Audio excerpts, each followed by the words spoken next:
नमस्कार। हिंदू धर्म का महान ग्रंथ महाभारत ज्ञान का विशाल भंडार है। इस ज्ञान रूपी भंडार को हम महाभारत का महापर्व नामक श्रृंखला के रूप में पिरोकर आपके लिए लाए हैं। सीखने, समझने और जीवन को उचित दिशा में ले जाने के लिए इस ज्ञान गंगा की रचना की गई है। इस प्रयास में आप सभी का स्वागत है। इसमें मैं डॉक्टर योगिता पंत, मार्गदर्शक, गुरु एवं हिंदू विचारक डॉक्टर अनिल चावला जी के सम्मुख कुछ जिज्ञासाएं प्रकट करूंगी और वे समाधान करेंगे। आइए बुद्धि और विवेक के देवता विघ्नहर्ता गणेश, देवी सरस्वती, द्वापायन कृष्ण और वासुदेव कृष्ण को सादर नमन कर इस वार्तालाप का आनंद लें। अनिल जी, बहुत बहुत स्वागत है आपका। नमस्कार। अनिल जी, पिछले प्रकरण में आपने बताया था कि महाराज धृतराष्ट्र अपने पुत्र दुर्योधन को समझाने का प्रयास कर रहे थे कि जुआ नहीं खेलना चाहिए और अपने भाइयों से द्वेष नहीं रखना चाहिए। तो क्या अपने पिता के समझाने पर दुर्योधन मान गया था या अभी भी वो जिद पे अड़ा हुआ था?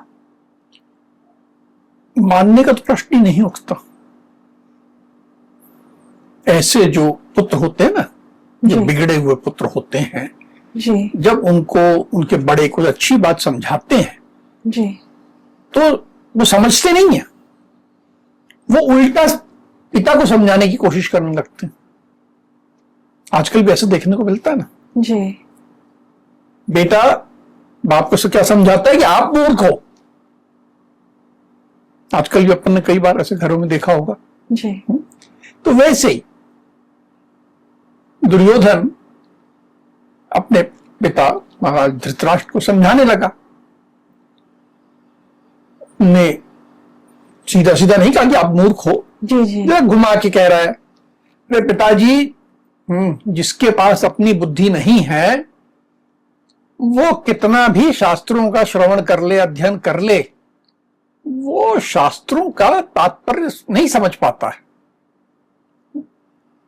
जैसे जो कड़छी होती है ना, जी जी, बड़ा चम्मच जैसे दाल निकालते हैं, जी जी, वो दाल में जाती है लेकिन वो दाल का रस नहीं जानती कि दाल का स्वाद क्या है। जिसके पास बुद्धि नहीं है और शास्त्र सुनता रहता है तो उसकी तो हालत ऐसी ही होती है, समझता ही नहीं कि शास्त्रों का सही अर्थ क्या है।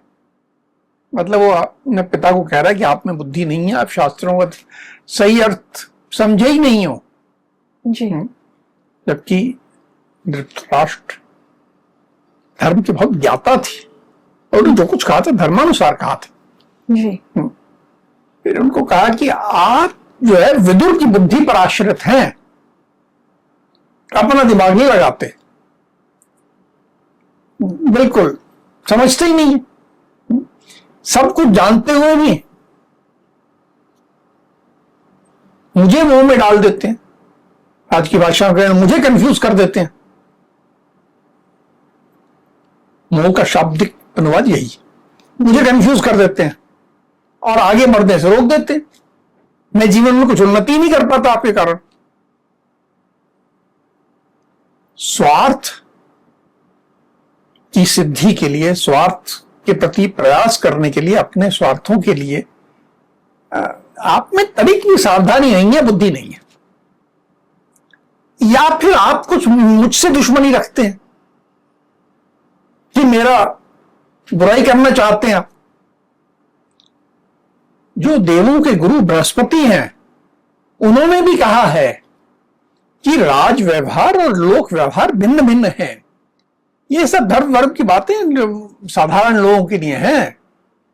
राज व्यवहार में सब धर्म वर्ग कुछ नहीं होता। राजा को तो, जो क्षत्रिय है, राजा है, उसकी वृत्ति तो बस एक ही होनी चाहिए, विजय में लगी रहनी चाहिए। फिर धर्म अधर्म ये नहीं सोचना चाहिए जी, विजय के लिए सब करना चाहिए। गुप्त हो, प्रकट हो, जो तरीका हो, येन केन प्रकारेण जो उपाय शत्रु को संकट में डाल दे वही उत्तम शस्त्र। हमें शत्रु को नुकसान पहुंचाना है तो केवल काटने वाले शस्त्र, तलवार, बाण, उनसे नहीं होता। जी, किसी भी तरह हम शत्रु को संकट में डाल दें, चाहे जैसे जुए की बात चल रही थी, जी जी। उसका इशारा जुए की तरफ था, तो ये भी एक शस्त्र है और इसका उपयोग तो करना ही चाहिए। और फिर समझा उनको, धृतराष्ट्र ने समझाया था कि तुम्हारे पास इतना है, संतोष करो, इससे भाइयों से द्वेष मत करो। जी। तो वो उल्टी बात कह रहा है कि असंतोष ही लक्ष्मी प्राप्ति का मूल है। जो असंतुष्ट रहता है वही लक्ष्मी की प्राप्ति करता है। मैं तो सदा असंतुष्ट रहना चाहता हूं। जो असंतुष्ट रहता है वही अपनी उन्नति के लिए प्रयत्न करता है, और जो अपनी उन्नति के लिए प्रयत्न करता है वही प्रगति करता है। जी। इसलिए यही सर्वोत्तम नीति है, इस प्रकार असंतुष्ट रहना। तो ये जो कुछ उन्होंने कहा, जो कुछ हम धर्म की सुनते हैं, ठीक उल्टा बोल रहा है। और मैं इसलिए ये सब बता रहा हूं क्योंकि आज भी यही सब सुनने को मिलता है। जी। आज भी बहुत से युवा जो बहुत पढ़ा लिखा समझते हैं, जिनकी आगे बढ़ने की जिनकी मानसिकता होती है, इस तरह के तर्क देते हैं। जी। वो आगे कहता है दुर्योधन कि ऐश्वर्य अथवा धन में ममता नहीं करनी चाहिए। मुझे धन चाहिए, जी। दूसरे के पास है, उसको छीन के मुझे लेना है। अब जिसके पास धन है उसके प्रति मैं अगर ममता कर लूं, जी, नहीं, गलत। क्योंकि जिसने पहले अर्जित किया है धन, जी, उसको दूसरे लोग बलात् छीन लेते हैं, बल का प्रयोग करके छीन लेते हैं। यही राजधर्म है। अब राजधर्म की नई परिभाषा दे रहे, जी, न्याय, धर्म, उचित, अनुचित, ये सब कुछ नहीं, बस हमें छीन लेना है। ये क्रेन प्रकरण से हमें बस हमें तो आगे बढ़ना है। जी। और फिर समझाने लगा कि वो ये जो शत्रु वाली बात है, जी, तो बोले, हे नरेश्वर, कोई मनुष्य जब जन्म लेता है तो उसका कोई शत्रु नहीं होता। उन्होंने कहा था कि तुम्हारे भाई हैं और भाई जो हैं तुम्हारी बाजू हैं, तो उसका उत्तर देते हुए कहा, देखो जन्म से तो कोई शत्रु होता नहीं है। और जो लोग एक ही वृत्ति से जीवन निर्वाह करते हैं, जिनका आपस में कुछ लेन देन होता है, यही ईर्ष्या के कारण शत्रु बनते हैं।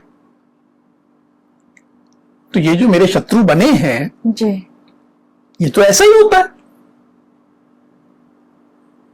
जो एक ही वृत्ति के लोग हैं, एक ही जिनका लेन देन होता है, वही उनमें ईर्ष्या होती है और शत्रु बनते हैं। तो इसमें शत्रु के साथ तो मुझे ऐसा करना ही चाहिए।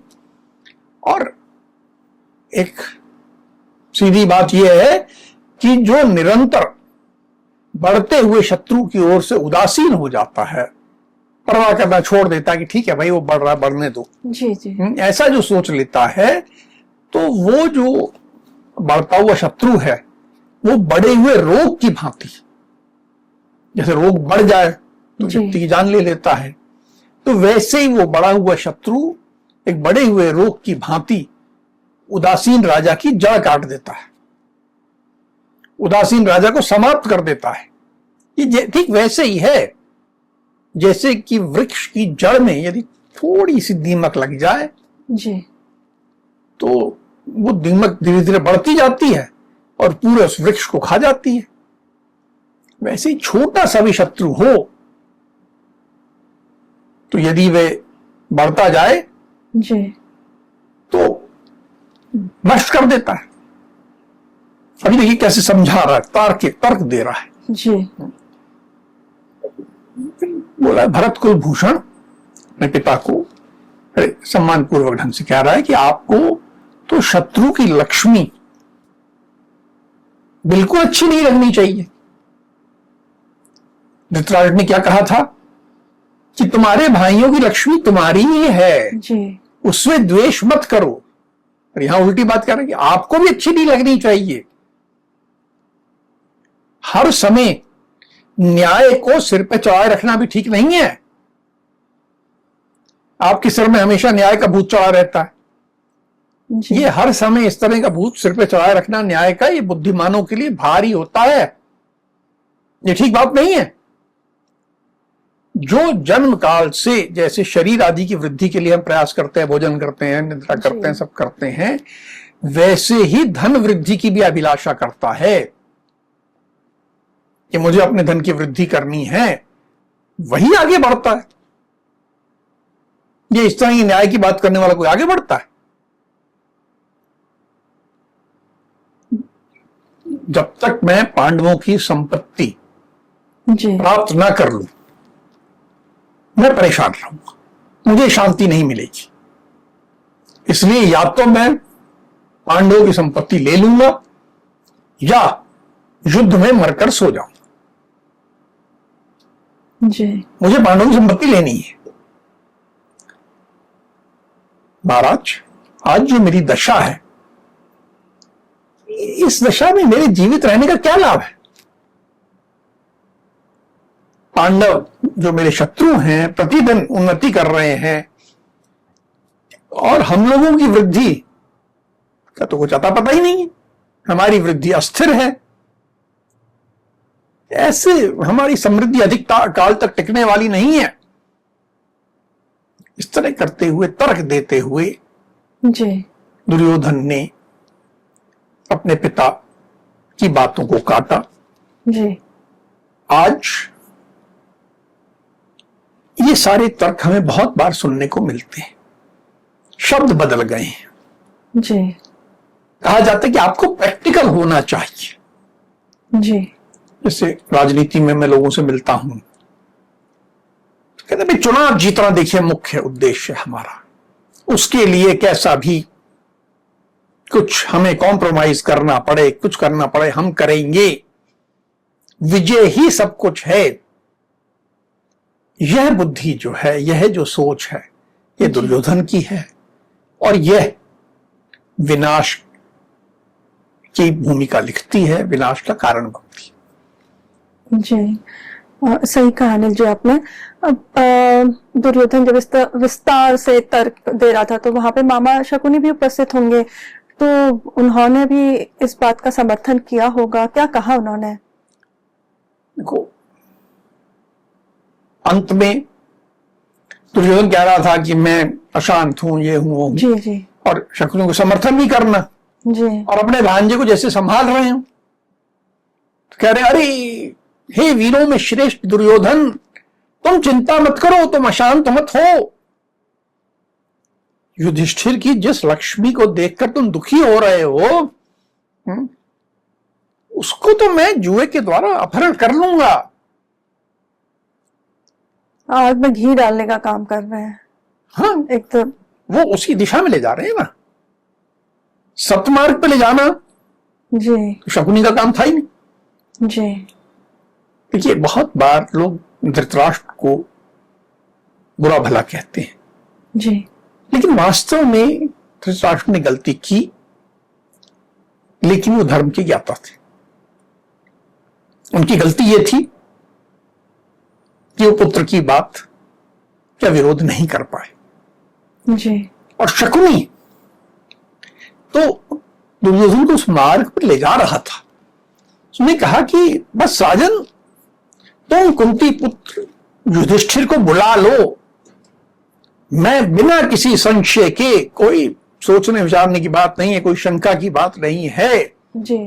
बिना युद्ध किए, केवल पासे फेंक कर, बिना अपनी तरफ को कोई भी क्षति हुए, तो युद्ध में तो कुछ ना कुछ तो आपका मारा जाता है। जी। जी। कुछ चोट लगती है, कुछ होता है, तो ये तो ऐसा है कि कोई हमें क्षति होगी ही नहीं, कोई हानि नहीं होगी, और बिना किसी प्रकार की हानि हुए मैं पांडवों को जीत लूंगा, क्योंकि मैं दूत विद्या का जी। ज्ञाता हूं और पांडव इस कला से बिल्कुल अनभिज्ञ हैं, वो जानते ही नहीं इस कला। तो बस तुम तो उनको बुला लो, बाकी तो कर लेंगे।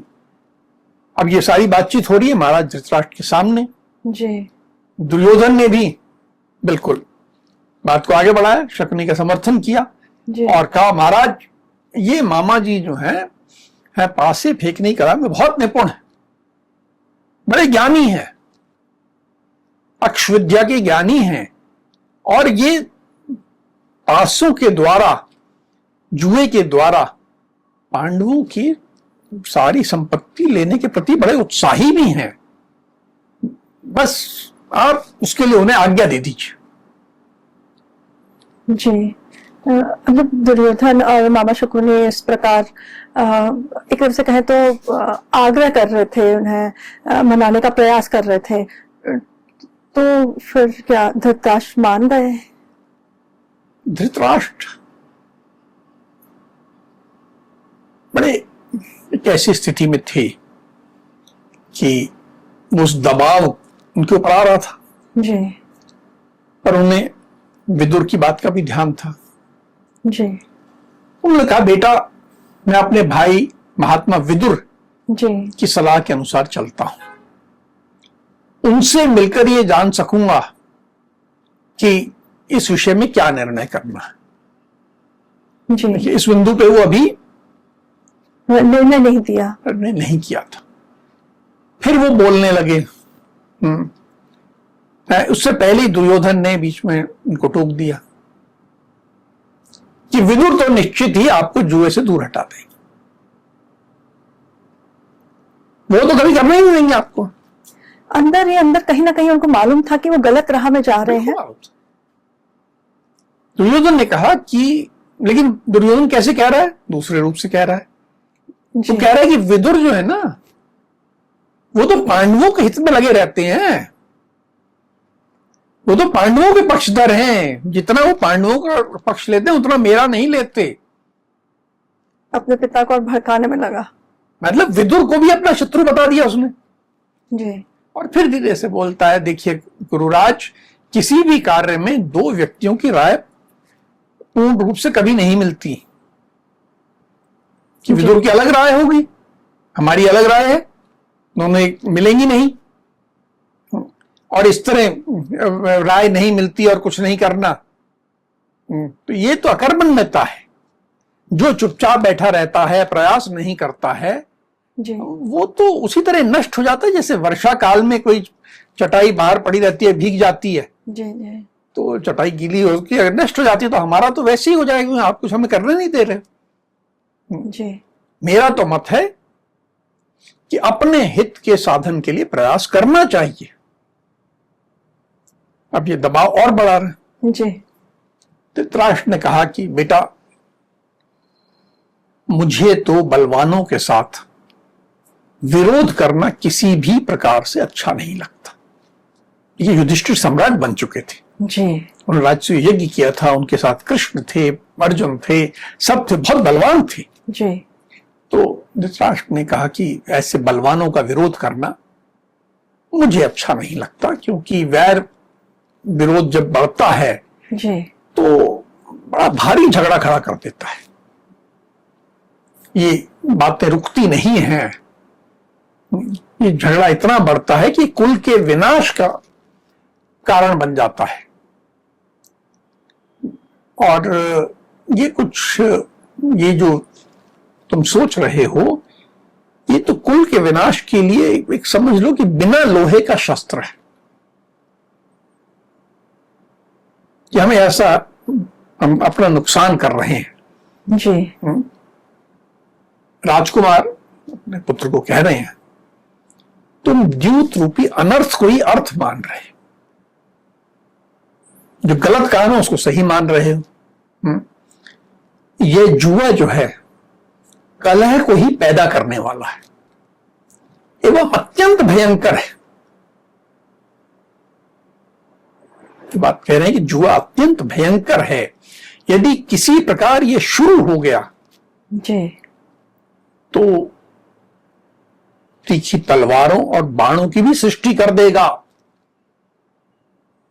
कि ये जुआ जो है उस बिंदु तक ले जाएगा जब तलवार निकल आएंगी, बाण निकल आएंगे और युद्ध छिड़ जाएगा। जी, इतना कहने के बाद वो कहीं जैसे उनकी हिम्मत जी, जवाब दी गई।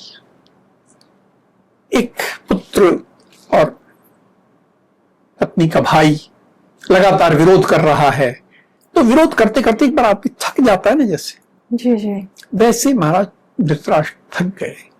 उन्होंने कहा जैसी तुम्हारी रुचि हो वैसा करो, जी जो तुम्हारा मन करे वो करो। जी जुए का आरंभ होने के बाद एक दिन मेरी बातों को याद करके तुम पछताओगे, क्योंकि तुम्हारे मुख से जो बातें निकली है ना, वे धर्मानुकूल नहीं कही जा सकती, वे धर्म विरोधी हैं। जी बुद्धि का और विद्या का अनुसरण करने वाले विद्वान विदुर ने जी यह सब परिणाम पहले ही देख लिया था कि बाद में कुल का विनाश करने वाला है। ये विदुर ने मुझे पहले ही कह दिया है, और एक दिन तुम पश्चाताप करोगे, वो चेतावनी भी दे रहे हैं। पर फिर धीरे से कहा कि क्षत्रियों के लिए विनाशकारी वही महान भय मुझ विवश के सामने आ रहा है कि तुम जो कर रहे हो करो, लेकिन मैं उस भय को देख रहा हूं जो कि क्षत्रियों का विनाशकारी होगा। जी अनिल जी, ऐसा लगता है कि धृतराष्ट्र सब कुछ जानते हुए भी विवश हो गए थे, वो एक गलत दिशा में जाने को मजबूर हो गए थे, अपने पुत्र की हट के कारण वो झुक गए थे। उसके बाद उन्होंने फिर और कुछ भी कहा? वो विवश हो गए थे, तुमने बिल्कुल ठीक कहा। जी परिवार में कई बार ये देखने को मिलता है, कई बार पति अपनी पत्नी के सामने विवश हो जाता है, जी, या पत्नी पति के सामने हो जाती है, दोनों तरफ होता है। जी, पिता पुत्र के सामने हो जाता है। जिसको हम प्यार करते हैं वो कोई बात पे अगर अड़ा रहे जी, तो परिवार में हम बोलते हैं ठीक है भाई, तुम्हें जो करना है करो। हम जानते हैं गलत बात हो रही है, जी, लेकिन हम कह देते हैं। और निश्चित रूप से महाराज धृतराष्ट्र की बहुत बड़ी गलती थी, इससे इनकार नहीं है। जी, विवशता में उन्होंने ये कह दिया कि जैसा तुम्हें ठीक लगे करो। उनके चित्त पर मोह छा गया था, कंफ्यूज हो गए थे, क्या करें। फिर कर्तव्य अकर्तव्य का निर्णय करने में असमर्थ हो गए। आप जिसको प्रेम करते हो वो जो बहुत ज्यादा आग्रह करे जी, तो हम उस आग्रह को नकार नहीं पाते एक बिंदु के बाद। तो वैसे उन्होंने पुत्र की बात मान ली, अपने सेवकों को बुलाया और कहा कि भाई वो जो भवन का जिसका मैंने आदेश दिया था जी, जी, उसको शीघ्र तैयार किया जाए, उसकी आज्ञा पुनः दे दी। जी, और सभा भवन भी शीघ्र तैयार हो गया, बहुत विशाल भवन था जैसे जी। उन्होंने पहले भी वर्णन किया। उसके बाद उन्होंने अपने मंत्रियों में जो प्रधान थे उनके अपने छोटे भाई विदुर उसको बुलाया और आज्ञा दी कि तुम शीघ्र युधिष्ठिर के पास जाओ और जाकर मेरी आज्ञा से उन्हें शीघ्र यहां लेवा लाओ, अपने साथ ले आओ। उनसे कहना कि मेरी ये सभा अनेक प्रकार के रत्नों से जटित है, इसमें अनेक अच्छे अच्छे रत्न लगे हुए हैं, बड़ी सुंदर सभा बनी है। तुम अपने भाइयों के साथ आकर, यानी युधिष्ठिर तुम अपने भाइयों के साथ आकर इसे देखो और इसमें सुहृदयों की, यानी जो परिवार के लोग हैं जी, उसकी द्यूत क्रीड़ा का आनंद उठाओ। इस प्रकार कह के उनको तुम ले आओ, ये आदेश जी, महाराज धृतराष्ट्र ने अपने मंत्री और भाई विदुर को दिया। अनिल जी, हमने पहले देखा कि जब धृतराष्ट्र ने इस तरह की बात कही थी विदुर के सामने तो उन्होंने विरोध किया था, तो इस बार भी क्या उन्होंने धृतराष्ट्र का विरोध किया और क्या वे इंद्रप्रस्थ गए? यहां पर महाराज ने आदेश दे दिया, आज्ञा दे दी। जी, और एक बार महाराज आज्ञा दे देते हैं तो मंत्री के पास कोई ऑप्शन नहीं रहता, विकल्प समाप्त हो जाते हैं। फिर भी आदेश सुनकर विदुर ने कहा कि महाराज मैं आपके इस आदेश का अभिनंदन नहीं करता, मैं इसी की प्रशंसा नहीं कर रहा। जी, आपका आदेश मुझे अच्छा नहीं लग रहा है। जी, जी, उसने साफ बता दिया जी, और साथ में ये भी कहा कि आप ऐसा काम मत कीजिए, इसमें मुझे समस्त कुल के विनाश का भय है। इससे ज्यादा कठोर शब्दों में स्पष्ट तो नहीं कह सकते थे जी। कोई एक नुकसान हो जाएगा, नहीं, पूरे कुल के विनाश का भय है जी। मैं कहा। अब धृतराष्ट्र ने कहा कि यदि दैव प्रतिकूल ना हो, दैव मतलब देवों की इच्छा, जी। अगर देव मेरे साथ होंगे तो मुझे कलह या काल भी कष्ट नहीं दे सकेगा। यह सोच जो है जी। ये भाग्यवादी सोच के जिसे कहा जाता है कि अगर मेरे भाग्य में अच्छा होगा तो मैं गलत काम करूंगा तो भी ठीक ही हो जाएगा। जी। आप गलत कर रहे हो जी। और कह रहे हो कि भगवान देव मेरी रक्षा कर लेंगे। अगर देव प्रतिकूल नहीं होंगे तो इससे परिणाम अच्छा निकलेगा। बात तो ठीक नहीं है। जी। पर जब आदमी गलत कर रहा था तो उसको कुछ ना कुछ बहाना चाहिए होता है। जी। तो वैसे ही धृतराष्ट्र जानते हुए भी कि मैं गलत कर रहा हूं, जी। नाम ले रहे हैं दैव का, देव इच्छा का, फिर कहने लगे देखो विधाता का बना है या हुआ ये संपूर्ण जो जगत है वो दैव के अधीन चल रहा है, देव इच्छा के अनुसार चलता है, स्वतंत्र नहीं है। तो जैसा वो चाहेंगे वैसा होगा। ये कुल के विनाश की बात मत करो तुम तो जो जैसा मैं कह रहा हूं वैसा करो। तुम मेरी आज्ञा से राजा युधिष्ठिर के पास जाओ और उन कुंती कुमार को शीघ्र यहां बुला लाओ। अब इस प्रकार बलपूर्वक भेजने पर, जी, बलपूर्वक ही कहेंगे, जी जी, मना कर रहे हैं फिर भी बलपूर्वक, तो विदुर अत्यंत बलशाली विवेकवान घोड़ों से जुते हुए रथ पर सवार होकर जी, परम बुद्धिमान पांडवों के पास गए। जब विदुर इंद्रप्रस्थ पहुंचे होंगे तो वहां पे महाराज युधिष्ठिर से मिले होंगे, तो उन्होंने युधिष्ठिर से क्या कहा? विदुर जब इंद्रप्रस्थ पहुंचे, महाराज युधिष्ठिर से मिले, जी, तो जैसा स्वाभाविक है अभिवादन, स्वागत, सत्कार, बड़े राज्य के मंत्री थे, चाचा थे, जी, तो सब किया गया। और फिर युधिष्ठिर को लगा कि ये जो विदुर आए हैं बड़े प्रसन्न मन से नहीं है। जी, उनके हाव भाव से वो समझ गए होंगे हाँ कि ये कुछ बात ठीक नहीं है। तो युधिष्ठिर ने पूछा कि आपका मन प्रसन्न नहीं जान पड़ रहा, आप कुशल से तो आए हैं, सब ठीक ठाक है, जी, हस्तिनापुर में सब कुशल है, कोई अमंगल बात तो नहीं है। विदुर ने दूत बन के आए थे। जी, तो विदुर ने कहा राजन, राजा धृतराष्ट्र अपने जाति भाइयों तथा पुत्रों के साथ सकुशल है। कुरुराज धृतराष्ट्र ने तुमसे कुशल और आरोग्य पूछा है कि आप ठीक ठाक हैं। जी, पूछकर यह संदेश दिया है कि वत्स, मैंने तुम्हारी सभा के समान ही, मतलब जो इन्होंने कॉन्फ्रेंस जी, जी, पूरा कॉम्प्लेक्स बनाया था, जी, तो के समान ही एक सभा तैयार कराई है।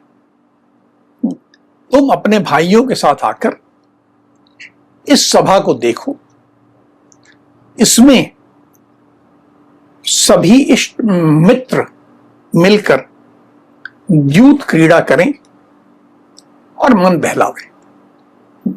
हम सभी तुमसे मिलकर बहुत प्रसन्न होंगे। महामना राजा धृतराष्ट्र ने जी, वहां जुए के जो स्थान बनवाए हैं, जी, उनको और वहां बैठे हुए जो भी धूर्त जुआरी होंगे जी, उनको तुम देखोगे। देखिए, उन्होंने जुआरी के पहले धूर्त शब्द का प्रयोग किया। विदुर की मानसिकता उन्होंने बता दी। जी, राजन, मैं इसीलिए आया हूं, तुम चलकर उस सभा और द्यूत क्रीड़ा का सेवन करो। तो उन्होंने दूत के रूप में अपनी भूमिका निभाते हुए जी महाराज धृतराष्ट्र का संदेश सम्राट युधिष्ठिर को दे दिया। जी। अब जब सम्राट युधिष्ठिर ने ये जुए का निमंत्रण के बारे में जाना तो उन्होंने, उनकी क्या प्रतिक्रिया थी, क्या कहा उन्होंने? युधिष्ठिर एकदम चौंक गए, बोले हे महाबुद्धिमान विदुर, जुए में तो झगड़ा फसाद होता है, जुआ तो बुरी चीज है जी। कौन समझदार मनुष्य जुआ खेलना पसंद करेगा? वैसे आप क्या समझते हैं?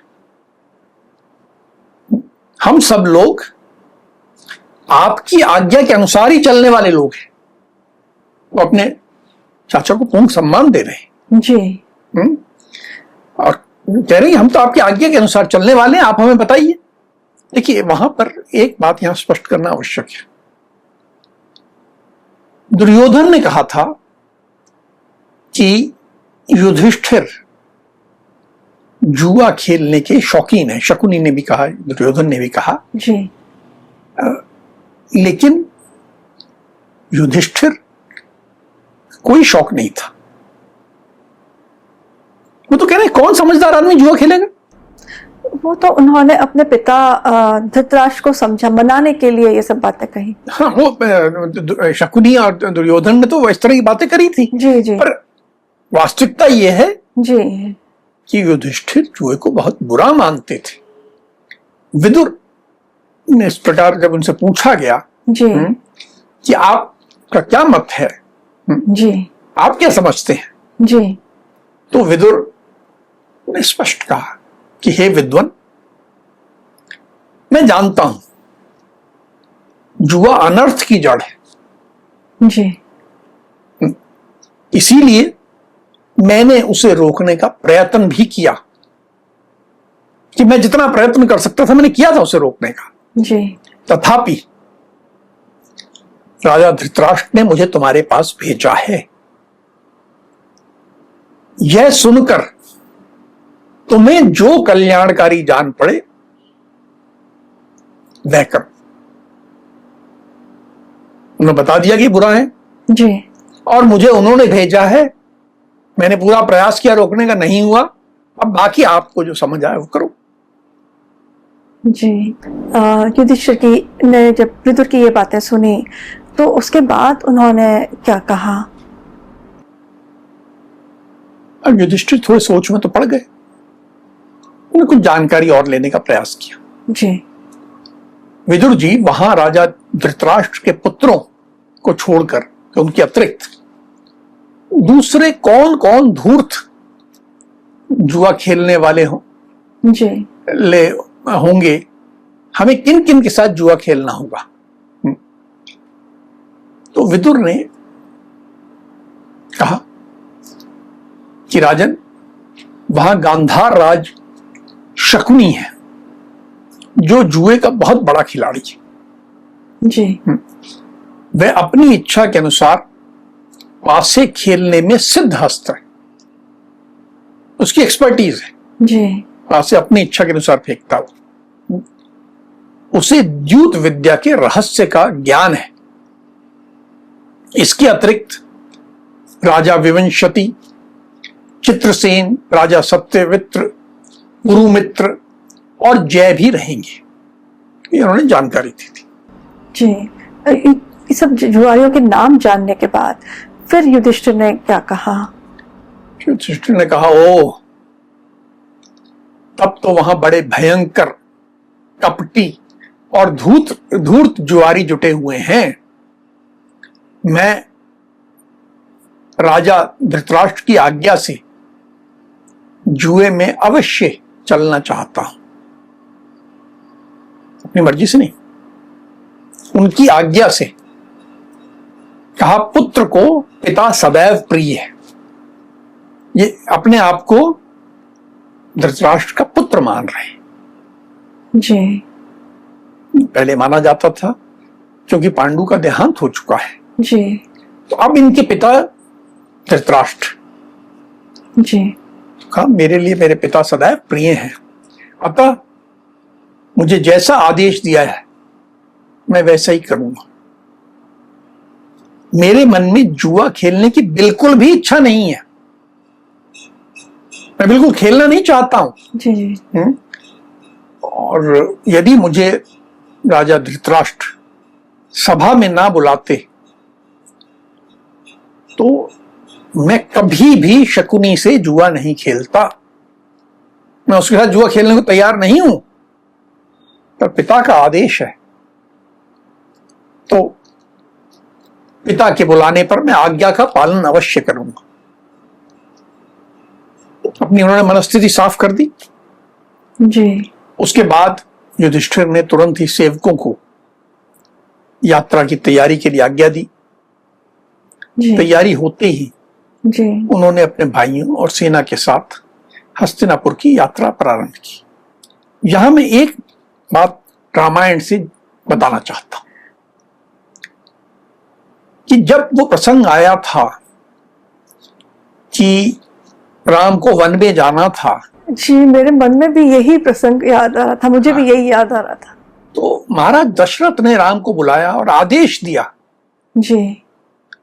कि तुम मुझे भी कारागार में डाल दो, कैकेयी को भी कारागार में डाल दो, जी। और भरत जब आए तो उसको भी डाल देना, और तुम राज्याभिषेक कराओ और तुम राजा बन जाओ। जी। जी।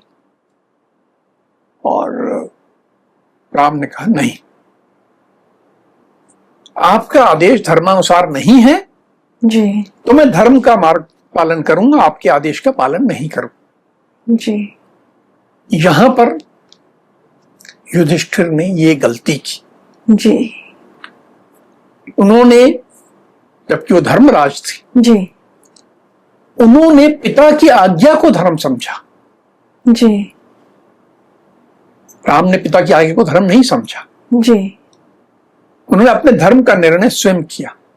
यहां वो जान रहे थे कि जुआ अधर्म है, जी।